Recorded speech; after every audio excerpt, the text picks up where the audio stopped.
राधे राधे दोस्तों। I hope कि आप लोग बहुत अच्छे होंगे। आज का व्लॉग थोड़ा अलग होने वाला है क्योंकि पहले के व्लॉग में आपने बहुत कुछ देख रखा है और आज के व्लॉग में आप बहुत ख़ास देखने वाले हैं।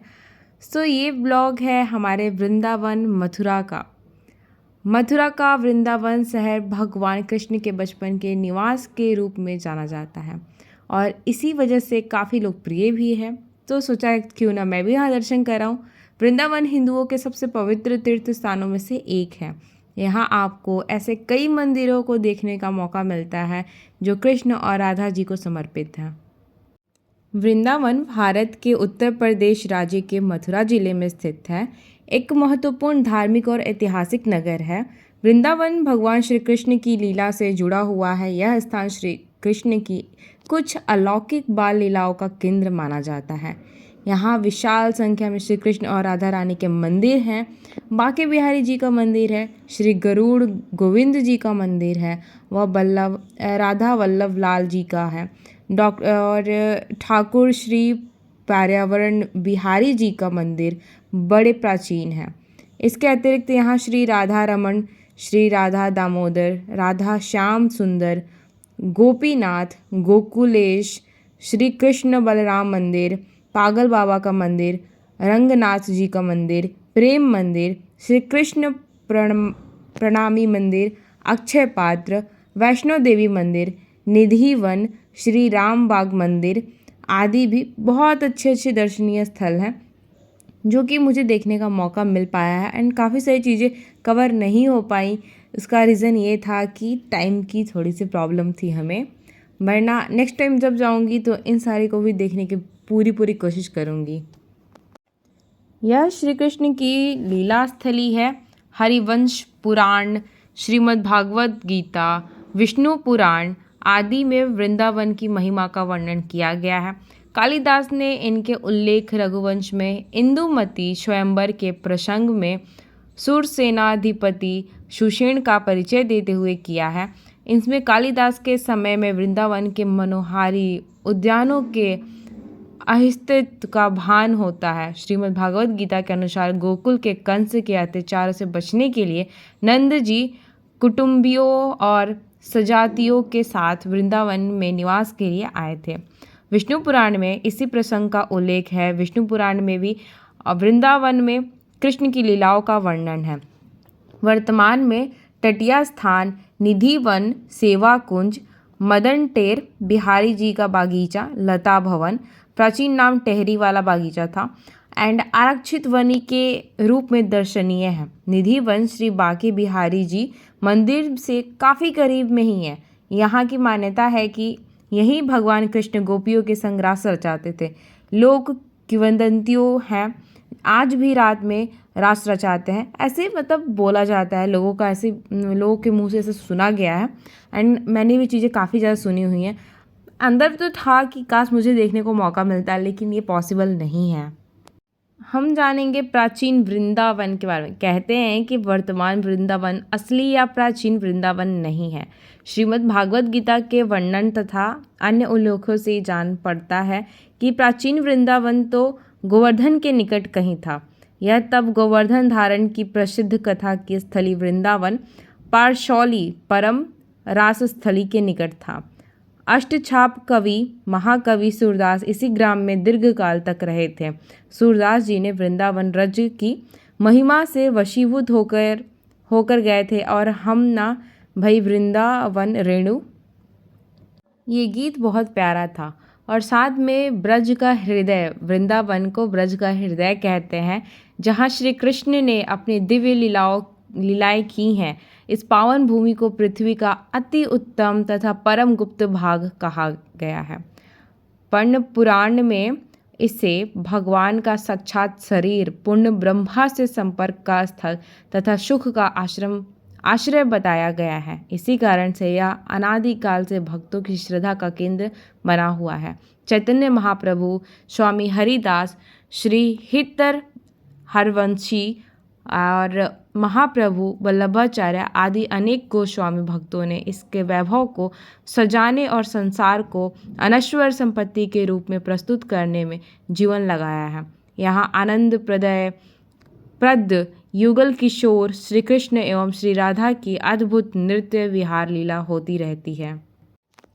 वृंदावन की प्राकृतिक छटा का अगर हम बात करें तो वृंदावन की जो प्राकृतिक छटा देखने योग्य है। यमुना नदी ने इनको तीनों ओर से घेर रखा है।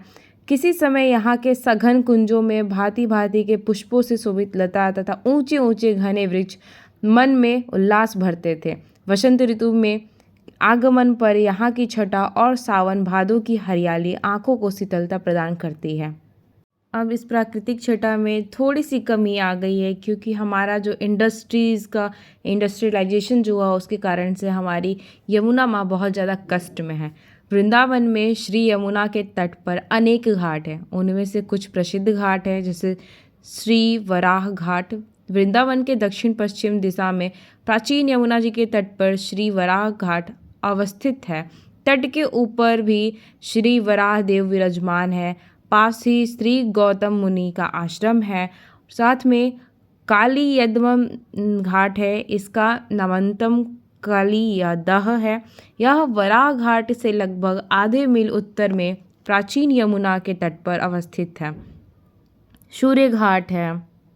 सूर्य घाट के साथ युगल घाट, श्री विहार घाट, श्री आंधेर घाट, इमलितरा घाट, श्रृंगार घाट, श्री गोविंद घाट, चीर घाट, श्री भ्रमर घाट, श्री केसी घाट और धीर समीर घाट, श्री राधा बाग घाट, श्री पानी घाट, आदि बद्री घाट, श्री राज घाट और भी कई सारे घाट हैं जो वृंदावन कथा नामक पुस्तक में 14 घाटों का उल्लेख और है, जिसमें कि महान नतजी घाट, नामो ओआल घाट, प्रशस्त कंडन घाट, कड़िगा घाट, धूसर घाट, नया घाट, श्रीजी घाट, विहारी जी घाट, धरोहर घाट, नागरी घाट, भीम घाट, हनुमान घाट और भी कई सारे हैं।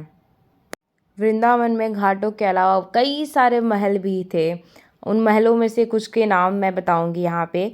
ज्ञान गुंदरी, गोपीश्वर, बंसीवट, गोपीनाथ बाग, गोपीनाथ बाजार, ब्रह्मकुंड, राधा निवास, केसी घाट, राधा रमन घेरा, निधि वन, पत्थरपुरा, नागर गोपनीनाथ, गोपनीनाथ घेरा, नागर गोपाल, चीरघाट, मंडी दरवाजा, नागर गोविंद जी, टकसाल गली, राज मंदिर, रामजी द्वार, कर्णीवाला बाजार, सेवा कुंज, कुंज गली, व्यास घेरा, श्रृंगार वट, रामस मंडल, किशोरपुरा, धोबीवाली, पुराना शहर, लारी वाली गली, गावात गली, गोवर्धन दरवाजा, अहिरपड़ा, दुर्माइता पड़ा, बिहारी जी पुरा, अठखंभा, साथ में बुलेंद बाग, मथुरा दरवाजा,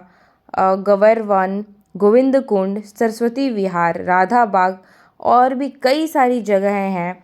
उसके साथ साथ यहाँ पे विधवाओं के आश्रम भी थे, उनकी भी कुछ चर्चा हम कर लेते हैं।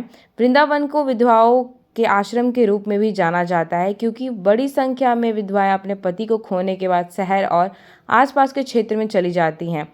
अनुमानित 15,000 से लेकर 20,000 विधवाएं हैं। विधवाएं पश्चिम बंगाल, असम और ओडिशा राज्यों से आती हैं।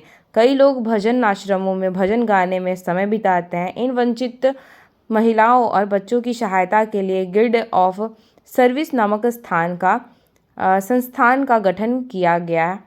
आमतौर पे विधवाओं को अपने परिवार के सदस्यों द्वारा इस स्थान पे भेजा जाता है क्योंकि वे उनका खर्च वहन नहीं करना चाहते हैं। कुछ विधवाएं स्वेच्छा से यहाँ धार्मिक दायित्व के रूप में या सार्वजनिक अपमान और शर्म से खुद को दूर करने के लिए भी आती हैं। तो गाइज़, अगर आप भी कभी वृंदावन जाते हो तो इन मंदिरों के दर्शन करना बिल्कुल मत भूलना। वृंदावन टेम्पल मथुरा का वृंदावन शहर भगवान कृष्ण के बचपन के निवास के रूप में जाना जाता है। आप सबको पता होगा, बहुत लोकप्रिय, बहुत पॉपुलर है। यहाँ पे अलग अलग तरह के लोग देखने को मिल जाएंगे। वृंदावन हिंदुओं के सबसे पवित्र स्थानों में से सबसे एक पे माना जाता है। एंड वृंदावन में इन मंदिरों के दर्शन करना बिल्कुल मत भूलना। मथुरा के गीता मंदिर को बिरला मंदिर के नाम से भी जाना जाता है। ये मंदिर शहर के कुछ किलोमीटर की दूरी पर है। इस मंदिर में प्रवेश के द्वार के खंभों पर भगवत गीता के 18 अध्याय गुदे हुए हैं। ये मंदिर लाल बलुआ पत्थर से बनाया गया है। भगवान श्री कृष्ण के साथ यहाँ नारायण, राम, देवी लक्ष्मी और सीता की पवित्र मूर्तियों को भी आपको देखने को मिल जाता है। दिव्य प्रेम मंदिर, वृंदावन के ठीक बाहर दिव्य प्रेम मंदिर है।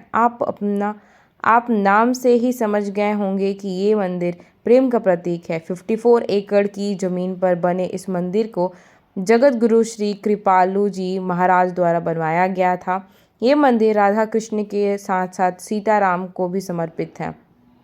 इसका जो कंस्ट्रक्शन है या निर्माण है वो इटालियन संगमरमर से किया गया है, जिससे इसका रंग कुरकुरा सफ़ेद दिखाई देता है। बांके बिहारी मंदिर के बारे में अगर हम बात करते हैं, भगवान श्री कृष्ण को समर्पित बांके बिहारी मंदिर वृंदावन में भक्तों का तांता हमेशा लगा रहता है। यह शहर के सबसे जाने माने मंदिरों में से एक है। इस मंदिर में हर दिन लाखों भक्त आते हैं और भगवान के दर्शन करते हैं। इसका मंदिर का मुख्य प्रवेश द्वार बेहद खूबसूरत पारंपरिक डिज़ाइन के साथ गहरे पीले व भूरे रंग से सजाया गया है, जो यहाँ मुख्य आकर्षण का केंद्र है।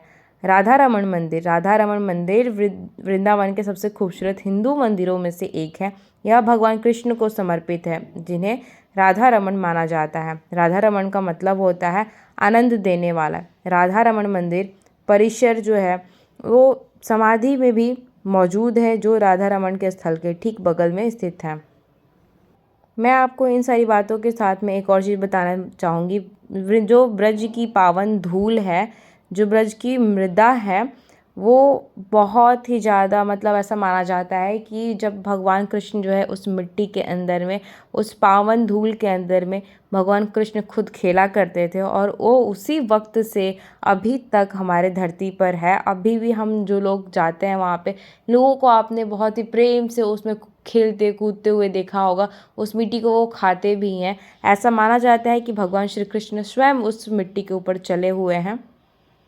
हाय एवरीवन, आई होप कि आपको ये सारे इन्फॉर्मेशन जो है जान के काफ़ी अच्छा लगा होगा। हम पहुँचे थे बिल्कुल जनवरी वाले टाइम में, एंड जनवरी तो अभी भी चल रहा है। 2024 की शुरुआत जो है वृंदावन से हो रही, वृंदावन में घूमने से हुई है। मैनिफेस्टेशन तो मैंने बहुत टाइम से किया था कि वृंदावन जाना है, बट नहीं पॉसिबल हो पा रहा था।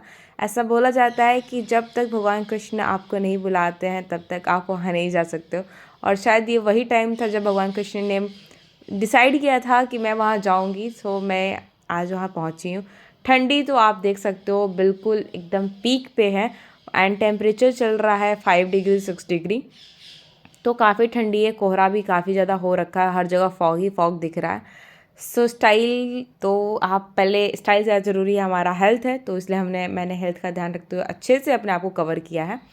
एंड हम सबसे पहले जा पहुँचे हैं, पहले तो हम उतरे मथुरा जंक्शन से हम रुके अपने एक फ्रेंड के घर पे, जिसका नाम नेहा है, एंड उनका घर पड़ता है औरंगाबाद में। वहाँ से हमने ऑटो लिया और आ गए यमुना नदी को देखने के लिए। बट दुख इस बात का हुआ कि यमुना नदी को इतना प्रदूषित कर रखा है, इतना पॉल्यूशन हो रखा है। ये आप जो देख रहे हो, इतने सारे यहाँ पे डिटर्जेंट के, जैसे डिटर्जेंट होता है, जैसे सोप होता है, उसमें जो फेन निकलता है, जो झाग बनता है, बिल्कुल वैसा झाग सा दिख रहा है। एंड बहुत बुरा लगा, बहुत दुख हुआ, इतने पवित्र स्थान का ये हाल है देख के। बहुत ज़्यादा, बहुत बहुत बहुत बेकार लग रहा था, बट क्या ही कर सकते हैं। इस चीज़ को चेंज लाने के लिए इनिशिएटिव लेना होगा, इसलिए मैं इस बात को इस वीडियो में रख रही हूँ। एंड अगर आप लोग को लगता है तो इस वीडियो को ज़्यादा से ज़्यादा आप शेयर करना, एंड उन लोगों तक आप इस वीडियो को पहुँचाओ जो कि हाँ इस यमुना नदी को साफ कराने के लिए कार्यरत हैं और इसे करा सकते हैं। क्योंकि आपको पता है कि हम हिंदू हैं, और बस हिंदू होने की बात नहीं है, हम इंडियंस हैं, और इंडियंस का जो नदियाँ हैं, जो पहाड़ हैं, ये सारी जो चीज़ें हैं ना, हमारा पहचान है। और अगर हम अपने पहचान को इतना गंदा करके रखेंगे, जो टूरिस्ट आएंगे तो वो हमारे इंडिया के बारे में क्या सोचेंगे, क्या वो, ठीक है कुछ वो नहीं भी सोचते हैं, बट हम अपने इंडिया को क्या बना रखे हैं, इस बारे में हमें सोचना पड़ेगा, कुछ चेंजेस लानी पड़ेंगी, तब जाके अच्छा लगेगा। एंड ये बात जब मैंने उन अपने फ्रेंड्स से बोला कि गाइस ये क्या हो रखा है, आप बताओ क्या इसमें चेंज नहीं आ सकती, यहाँ की गवर्नमेंट कुछ नहीं कर रही है, तो उन्होंने क्या बोला मुझे, यार तुम यहाँ आके, हमारे यहाँ आके तुम बुराई कर रहे हो मेरे जगह की। यार गाइस, मैं बुराई नहीं कर रही थी, मैंने उन्हें समझाने की कोशिश की। मैं तो बस रियलिटी बता रही हूँ कि वहाँ चेंज की ज़रूरत है। तो क्या ये चेंज आ सकता है या नहीं, आप मुझे कमेंट में बताना। क्योंकि हरिद्वार जो है यहाँ पे तो काफ़ी ज़्यादा सही लगता है जाने के बाद में, काफ़ी साफ़ सुथरी जगह है। और जो नदी है हमारी गंगा माँ है, वो भी बहुत क्लीन है, देखने को मिलता है। बट ऐसे कई सारी नदियाँ हैं जिनका इससे भी बुरा हाल हो रखा है। एंड आपको पता होना चाहिए, जो इंडियंस हैं, जो हम लोग हैं, जो हमारे पेरेंट्स हैं, वो ये नहीं देखेंगे कि उस यमुना नदी में ऊपर क्या तैर रहा है, क्या हुआ है, क्या नहीं है। वो तो उस गंगा को, उस यमुना को वो माँ के समान मानते हैं और उसमें जाके वो स्नान करते हैं, साथ ही साथ उस जल को वो पीते हैं। तो आप समझ सकते हो कि हेल्थ पे इसका कितना बुरा इम्पैक्ट हो सकता है, इतनी जो गंदी पानी हो रखी है उसका। हमारी यमुना माँ है, हम उसको गलत नहीं बोल रहे हैं, गलती हमारी है। ये सारे जो जो चीज़ें हो रही हैं, जो हमारी प्रकृति का नाश हो रहा है, वो सिर्फ हमारे कारण हो रहा है। इस चीज़ को समझ के इसमें चेंज लाना होगा, और जब तक हर एक इंसान इसमें इनिशिएटिव नहीं लेगा तब तक कुछ नहीं होगा। तो इसलिए काफ़ी इम्पॉर्टेंट है कि इस वीडियो को आप ज़्यादा ज़्यादा शेयर करो, ताकि इसमें कुछ ना कुछ चेंजेस आ सकें। एंड मैंने जितना हो सके उतना कवर करने की कोशिश की है इस वीडियोस के अंदर में। बहुत सारी वीडियोस मैंने खुद रिकॉर्ड की है, और साथ ही साथ जो हमारे साथ हमारे फ्रेंड्स थे, उन्होंने भी मेरी इस वीडियो को बनाने में, इस व्लॉग को रेडी करने में काफ़ी हेल्प किया है। उनका बहुत बड़ा योगदान इस वीडियो को बनाने में। So thank you Deepak and Neeraj, हमें पूरा वृंदावन और मथुरा घुमाने के लिए, साथ में यमुना माँ के दर्शन कराने के लिए thank you very much. And please please please इस वीडियो को ज़्यादा ज़्यादा शेयर करना आप, ताकि हर एक इंसान के पास में ये सारी जो इन्फॉर्मेशन से जो न्यूज़ हो जा सके। क्योंकि वृंदावन बहुत लोग जाते हैं, लेकिन आई डोंट थिंक कि इस सच्चाई की तरफ किसी का भी ध्यान है। मैं जहाँ भी देख रही थी, मेरा बहुत टाइम से ऐसा मन में क्यों आया कि मुझे जाना है, क्योंकि इंटरनेट पर हर जगह प्रेम मंदिर के चर्चे चल रहे हैं। लोग जो हैं ब्रजभूमि में जाके जो ब्रज की पवित्र धूल है उस पर लेट रहे हैं, उसको दिखा रहे हैं। गाइस, वो सारी चीज़ें ठीक है, लेकिन जो गलत चल रही हैं उसे भी तो सही करना होगा, वो हमारा ही काम है। एंड जब तक ये सारी चीज़ें अगर आप लोगों तक नहीं पहुंचती हैं, क्योंकि आपको पता है कि हमारा जो टूरिस्ट जो हमें बेनिफिट्स हो रही हैं, या फिर जो टूरिज़्म है वो कितना ज़्यादा है वृंदावन में, और हर दिन वहाँ पे मुझे लगता है कि कम से कम 10,000 से ज़्यादा लोग आ रहे हैं, जा रहे हैं। अभी तो ये इतनी ठंड थी, बट उसके बावजूद वहाँ पे इतनी भीड़ थी कि आप मतलब वहाँ जाओगे ना, आपको एक पैर रखने तक का जगह नहीं मिल सकता है, इतनी ज़्यादा भीड़ थी। एंड यमुना नदी पे तो बिल्कुल नहीं दिखे थे, बिल्कुल, क्योंकि हम सुबह सुबह पहुँचे थे। अभी मुझे लग रहा है कि सुबह के आई थिंक 9 या 10 बज रहे थे। तो ये सुबह के टाइम का था, और इतना कोहरा हो रखा है, और नीचे तो आप देख ही रहे हो कि जो हमारी यमुना माँ है उनकी क्या स्थिति हो रखी है।